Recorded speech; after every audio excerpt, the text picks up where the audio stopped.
Kapolri Jenderal Listio Sigit Prabowo sempat bertemu langsung dengan Barada Richard Eliezer atau Baradae seusai ditetapkan sebagai tersangka kasus pembunuhan Brigadir Yosua Huta Barat.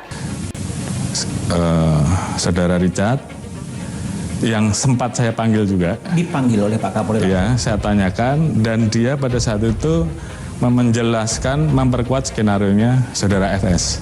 Oh, awalnya memperkuat skenario FS? Ya.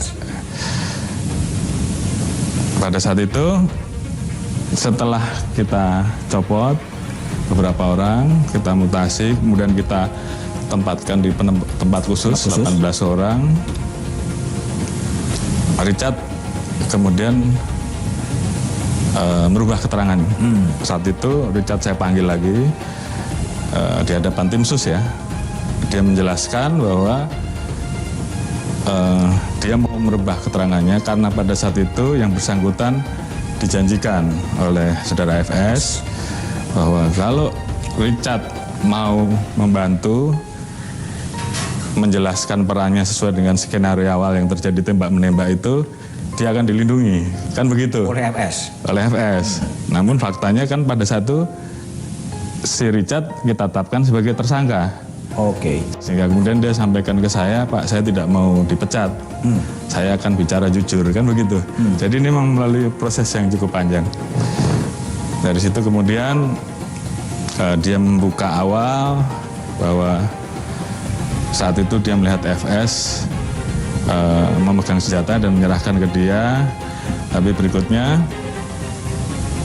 saya minta untuk didalami lagi. Yang bersangkutan kemudian menjadi lebih tenang, kita serahkan pada tim. Pada saat itu, kemudian dia menulis tentang kronologisnya secara lebih lengkap. Nah, di situ kita kemudian mendapatkan gambaran bahwa peristiwa yang terjadi bukan tembak-menembak, tapi lebih kepada Richard menembak yang didahului dengan adanya peristiwa di Saguling ya. Ada informasi dari Ibu PC kepada FS yang terus kemudian saat itu si Richard dipanggil, ditanya apakah yang bersangkutan siap untuk membantu, karena saat itu FS menyampaikan bahwa saya ingin bunuh Richard, saya ingin bunuh Joshua. Oh, oke. Ya, si Richard, saya siap. Kalau kamu siap, kamu saya lindungi. Kira-kira begitulah. Ya. Sehingga kemudian dengan keyakinannya dia itulah dia tetap mempertahankan.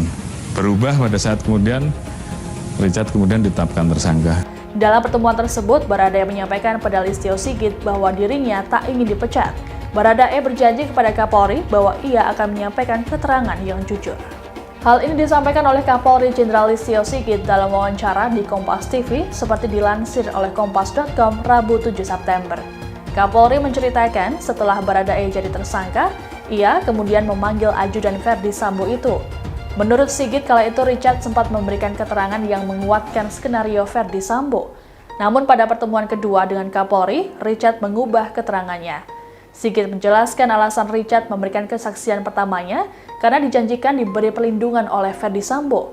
Akan tetapi lantaran dirinya tetap jadi tersangka dan terancam hukuman berat, akhirnya Richard mau mengubah keterangannya. Kepada Kapolri, Richard menyatakan akan berbicara jujur karena tak ingin dipecat. Baradae kemudian menjelaskan kronologi penembakan tersebut lewat tulisan. Dari situlah terungkap bahwa peristiwa yang terjadi bukan tembak-menembak, melainkan penembakan.